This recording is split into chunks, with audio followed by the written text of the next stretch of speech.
नमस्कार दोस्तों, एक बार फिर हमारे YouTube चैनल में आप लोगों का हार्दिक स्वागत है। लेटेस्ट अपडेट निकल के आई कि केंद्रीय कर्मचारियों के फिटमेंट फैक्टर पर आ गई है ताज़ा अपडेट। जाने कब तक होगा सैलरी में इजाफा।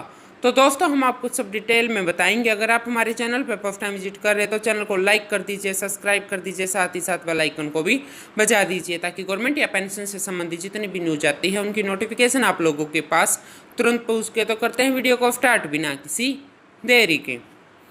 दोस्तों, केंद्रीय कर्मचारियों को हाल में ही 3% महंगाई भत्ते का तोहफा मिला है, लेकिन इसके बाद उनके लिए अच्छी खबर नहीं आई। लगातार बढ़ती महंगाई उनके अगले डीए में रुकावट बन सकती है। हालांकि अभी 4 महीने का AICPI का इंडेक्स आना बाकी है, इसके बाद ही तस्वीर साफ हो पाएगी। लेकिन इस बीच सरकारी कर्मचारियों के फिटमेंट फैक्टर को लेकर नई अपडेट आ गई है। उम्मीद की जा रही है कि सरकार इस साल फिटमेंट फैक्टर में थोड़ा इजाफा कर सकती है, जिससे कर्मचारियों की बेसिक सैलरी में इजाफा होगा। लेकिन फिटमेंट फैक्टर बढ़ाने की डिमांड पर अभी कोई फैसला नहीं हुआ है।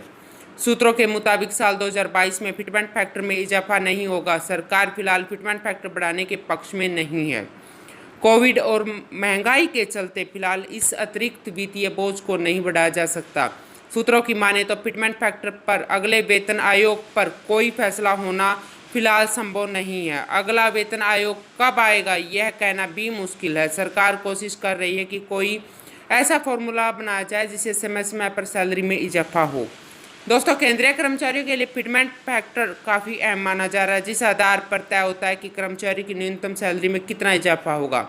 शांत पे कमीशन की सिफारिशों के मुताबिक केंद्रीय कर्मचारी की सैलरी में भत्तों के अलावा बेसिक सैलरी में फिटमेंट फैक्टर से ही इजाफा होता है। पिछली बार फिटमेंट फैक्टर बढ़ने से केंद्रीय कर्मचारी की सैलरी में 2.5 गुना से ज़्यादा की बढ़त हुई थी, लेकिन कर्मचारी की डिमांड थी कि फिटमेंट फैक्टर और बढ़ाया जाए जिससे उनकी सैलरी में अच्छा खासा इजाफा हो। सरकार का फिलहाल इस पर कोई मूड नहीं है।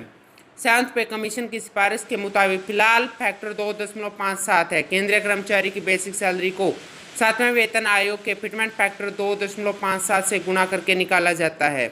7वां वेतन आयोग लागू होने के बाद 6ठे वेतन आयोग के पे बैंड में ग्रेड पे में जोड़कर मूल वेतन बनाया गया है, जिसमें उसे करंट एंट्री लेवल की सैलरी को फिटमेंट फैक्टर 2.57 से गुणा करके निकाला जाता है, जिससे कर्मचारियों की पे बैंड के हिसाब से सैलरी तय होती है। दोस्तों, केंद्रीय कर्मचारी को मौजूदा व्यवस्था में 2.57 फिटमेंट फैक्टर मिल रहा है, जिसके आधार पर न्यूनतम सैलरी 18,000 रुपये है। अगर इसे बढ़ाकर 3 किया जाता तो बेसिक सैलरी 21,000 रुपये होगी। वही अगर इसे 3.68 कर दिया जाता तो सैलरी 25,760 रुपये हो जाएगी।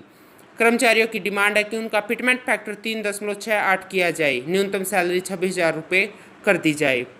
दोस्तों, फिटमेंट फैक्टर में भी पे बैंड बदलने पर सैलरी में अलग अलग हो जाएगी। सिर्फ उदाहरण के तौर पर हम बेसिक सैलरी की कैलकुलेशन बता रहे हैं। तो दोस्तों, आज के लिए इतना ही। मिलते हैं नेक्स्ट वीडियो में, तब तक के लिए जय हिंद, जय भारत।